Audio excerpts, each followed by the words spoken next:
Assalamualaikum warahmatullahi wabarakatuh. Perkenalkan, nama saya Nada Apriani dengan NIM 2017-351 mata kuliah Manajemen Law Firm kelas E. Di sini saya akan mereview materi tentang manajemen law firm. Jadi di sini saya akan menjelaskan pengertian law firm, fungsi law firm, dan layanan-layanan yang disediakan oleh law firm. Langsung saja saya jelaskan. Yang pertama ada pengertian law firm. Firma adalah persekutuan usaha yang dijalankan oleh lebih dari satu orang. Jadi, firma hukum atau law firm adalah persekutuan usaha yang dijalankan oleh lebih dari satu orang yang berfokus pada bidang hukum.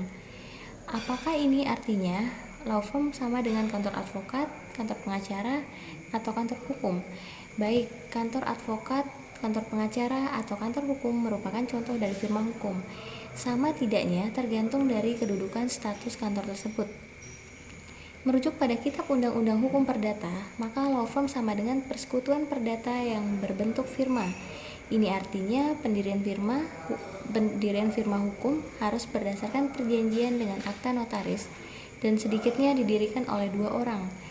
Perlu diketahui bahwa setiap orang yang menjadi pendiri atau terlibat dalam suatu firma hukum biasa disebut persero. Setiap persero memiliki wewenang untuk bertindak langsung tanpa persetujuan persero lain. Namun, kewenangan itu bisa dibatasi dengan ketentuan dalam anggaran dasar. Yang kedua, kita akan bahas fungsi law firm. Seperti pada pengertian yang sudah dijelaskan di atas, law firm berdiri untuk membantu urusan hukum masyarakat, baik secara individu atau kelompok seperti urusan perburuhan, atau biasa kita sebut Indonesian Labor Law. Secara lebih rinci, setidaknya ada 3 fungsi utama dari law firm. Ketiganya adalah sebagai berikut. Yang pertama, sebagai konsultan hukum atau legal advisor. Law firm berdiri sebagai konsultan bidang hukum.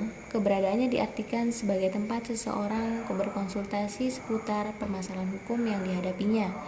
Law firm akan memberikan masukan berupa saran dan pendapat berdasarkan analisa, review, dan ulasan yang dikajinya. Sebagai contoh, perkumpulan buruh hendak melakukan gugatan atas kebijakan perusahaan, maka mereka bisa berkonsultasi dahulu terkait Indonesia Labor Law agar gugatan tidak berakhir sia-sia. Yang kedua, sebagai pengacara hukum atau legal attorney. Law firm atau tepatnya pengacara di dalamnya berfungsi untuk mewakili seseorang atau perusahaan dalam menyelesaikan persoalan hukum. Mereka juga bertugas mengajukan permohonan penyelenggaraan penyelesaian sengketa secara non litigasi atau di luar pengadilan, baik melalui arbitrase atau mediasi. Jikapun melalui litigasi, maka pengacara dari firma hukum akan menjadi pendamping. Yang ketiga ada sebagai pemeriksa atau legal auditor. Law firm juga memiliki fungsi sebagai pengawas dan pemeriksa atas pelaksanaan ketentuan hukum yang berlaku. Mereka tidak hanya memeriksa melainkan juga memberikan solusi atas pelaksanaan ketentuan hukum yang berlaku. Sebagai contoh, jika dalam perusahaan, maka firma hukum akan memeriksa apakah setiap ketentuan perusahaan sesuai dengan apa yang sudah ditetapkan atau tidak. Terus kita di sini akan membahas adanya layanan hukum yang disediakan oleh law firm, yaitu antara lain ada pelayanan secara non litigasi dan litigasi. Non litigasi adalah pelayanan jasa hukum dengan cara di luar pengadilan seperti mediasi dan negosiasi. Sementara litigasi sendiri adalah pelayanan jasa hukum yang melalui proses peradilan. Yang kedua ada hukum pidana dan perdata. Hukum pidana adalah hukum yang mengatur keseluruhan hukum dalam suatu negara, sedangkan hukum perdata lebih mengatur hubungan antar individu dalam suatu negara dan seringkali dipengaruhi oleh norma-norma sosial. Yang ketiga ada hukum lingkungan. Hukum lingkungan berisi seperangkat aturan yang mengatur pola interaksi antara manusia dan alam demi tercapainya keseimbangan alam yang harmonis. Yang keempat ada hukum teknologi dan informasi. Kemajuan teknologi yang semakin pesat mendorong diterbitkannya hukum teknologi dan informasi. Secara umum, hukum teknologi mengatur segala aspek-aspek legal yang berlangsung di internet. Yang kelima ada perburuhan dan ketenagakerjaan.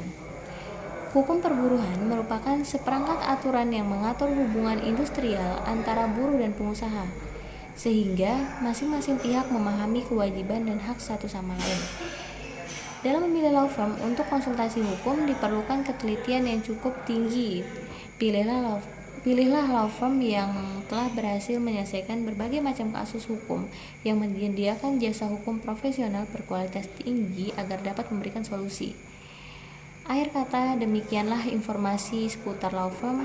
Keberadaan law firm memang sangat dibutuhkan, apalagi bagi korporasi atau perusahaan agar lebih nyaman dalam menjalankan bisnisnya. Apalagi berkaitan dengan Indonesia Labor Law, para buruh bisa lebih nyaman berkonsultasi atau meminta pendampingan.